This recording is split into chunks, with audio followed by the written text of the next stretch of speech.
శివాయ గురవే నమః. ఈరోజు మేము చేసేటువంటి ఈ కార్యక్రమం ఏమిటంటే దీపారాధనతో ప్రారంభిస్తున్నాం. ఎందుచేత దీపారాధనతో ప్రారంభిస్తున్నాం అంటే ఏ కార్యక్రమం చేసినా ఏ పూజ చేసినా మొట్టమొదటి దీపారాధనతో మనం పూజా కార్యక్రమం ప్రారంభిస్తాం. అట్లాంటి దీపాన్ని ముందు నేను వెలిగిస్తున్నాను చూడండి. మొట్టమొదట ఈ దీపానికి నెయ్యి వేసాం. తర్వాత 3 ఒత్తులతో కూడుకున్నటువంటి ఒత్తులను కూడా వేసాం. ఇప్పుడు దీపాన్ని వెలిగిస్తున్నాం. దీపాన్ని వెలిగించిన తర్వాత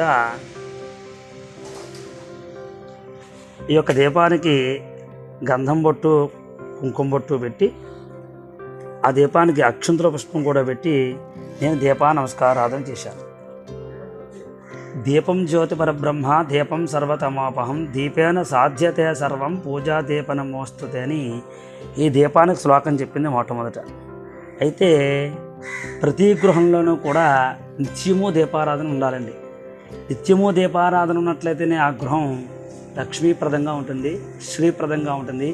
ఆ గృహం చాలా సుఖ సంతోషాలతో ఉంటారండి. ఆ గృహంలో ఎందుచేత అలా ఉంటారు అంటే ఈ దీపం వెలిగించడం వల్ల ఆ గృహానికి శ్రీప్రదం లక్ష్మీప్రదం కూడా కలుగుతుంది.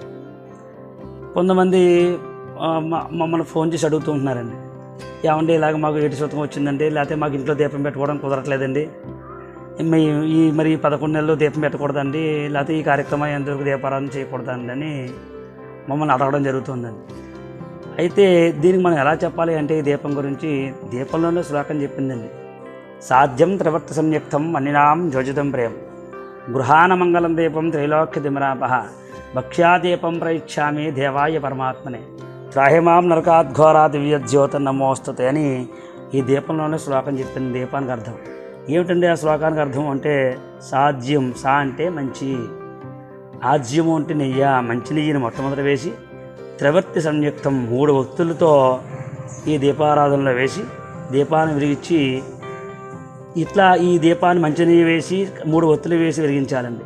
అట్లా వెలిగించడం ద్వారా సాధ్యం త్రివర్తి సంయుక్తం వన్నినాం యోజితం ప్రేమ గృహాన మంగళం దీపం.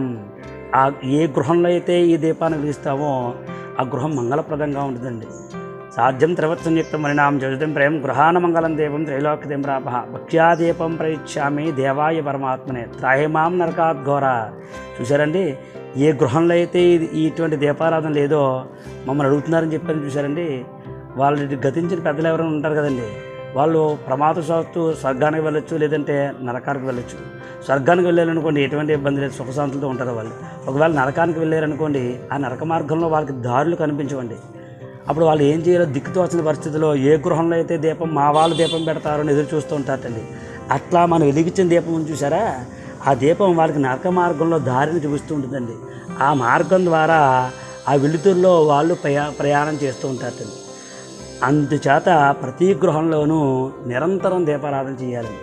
నిరంతరం దీపారాధన చేస్తే ఆ గృహం వెళ్ళవేళలా సుఖ సంతోషాలతో ఆయురారోగ్యాలతో భోగభాగ్యాలతో సుఖంగా ఉంటారండి.